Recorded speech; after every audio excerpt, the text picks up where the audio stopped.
Pending స్థానాలపై Pawan Kalyan focus పెట్టారు. 3 assembly, 1 parliament స్థానాల్లో అభ్యర్థుల్ని ఖరారు చేసే పనిలో పడ్డారు. ఎన్నికల శంఖారావం పూరించక ముందే క్యాండిడేట్ల ఎంపిక, అసంతృప్తి జ్వాలను చల్లార్చేలా అడుగులు వేస్తున్నారు.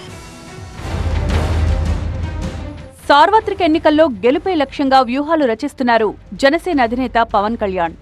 ఈ నెల 30న పిఠాపురం నుంచి సమరశంఖం పూరించబోతున్నారు. పోటీ చేస్తున్న నియోజకవర్గం కేంద్రంగానే రాష్ట్ర వ్యాప్తంగా ఎన్నికల ప్రచారానికి శ్రీకారం చుట్టబోతున్నారు. పోటీ చేస్తున్న నియోజకవర్గం కేంద్రంగానే రాష్ట్ర వ్యాప్తంగా ఎన్నికల ప్రచారానికి శ్రీకారం చుట్టబోతున్నారు.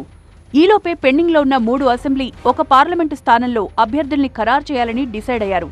ఈ ప్రక్రియను పూర్తి చేస్తే ఆ తర్వాత ప్రచారంపై పూర్తి స్థాయిలో దృష్టి పెట్టొచ్చన్నది పవన్ ఆలోచనగా తెలుస్తోంది.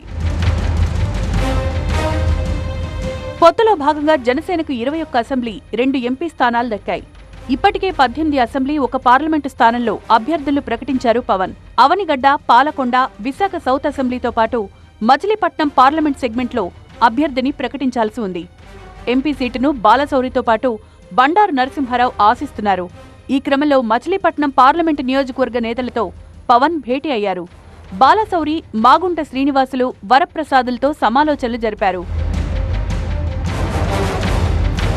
ఇక అవనిగడ్డ అసెంబ్లీ స్థానం నుంచి విక్కుర్తి శ్రీనివాస్, బండిరెడ్డి రామకృష్ణారెడ్డి మధ్య పోటాపోటీ నెలకొంది. అటు పాలకొండ సీటు తనకే అన్న ధీమాతో ఉన్నారు భూదేవి. నాగేశ్వరరావు మాత్రం బరిలో ఉండేది తానే అని తెగేసి చెప్తున్నారు. ఇక విశాఖ సౌత్ నుంచి వంశీకృష్ణ యాదవ్ పేరు దాదాపు ఖరారైనట్లు తెలుస్తోంది.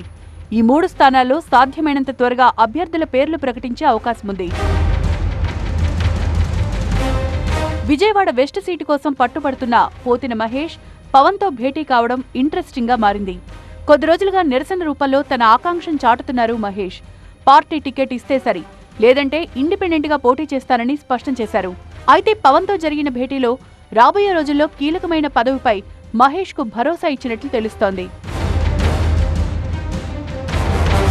వీలైనంత త్వరగా పెండింగ్ అభ్యర్థుల్ని ప్రకటిస్తే ఎన్నికల ప్రచారంలో స్పీడ్ పెంచొచ్చన్నది పవన్ ఆలోచనగా కనిపిస్తోంది.